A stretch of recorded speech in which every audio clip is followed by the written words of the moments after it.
Et en fait, j'en ai marre de tous ces gens qui te donnent des conseils comme ça magiques ou des régimes magiques et on ne te parle jamais du fait que notre société nous rend malades et que j'ai pas envie d'avoir l'air d'être conspirationniste, mais C'est en super, fait, on doit faire un épisode putain, sur le complotisme. non, mais pourquoi on ne fait pas quelque chose pour ce monde où... Moi, je me sens tout le temps extrêmement coupable de non-assistance à personne en danger. Quand je vois des enfants qui souffrent d'obésité, à qui on donne des paquets de chips, quand je vois que ces vacances... ça fait depuis 1 an que j'écris ce livre, mais je me rends compte qu'en France, quand je rentre dans un supermarché, la quasi-totalité des aliments ne sont pas des vrais aliments.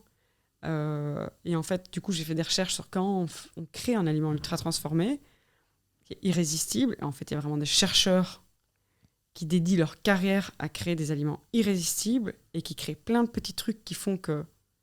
Enfin, tu vois... C'est une forme de manipulation. Certains chercheurs disent maintenant que les gens souffrent d'addiction à l'alimentation. La prévalence dans les personnes qui souffrent d'obésité, je pense jusqu'à 50%. Dans les groupes normaux comme nous, c'est 11-20%. C'est beaucoup. Donc, tu vois, l'obésité, elle augmente le risque de tellement de cancers, de tellement de maladies.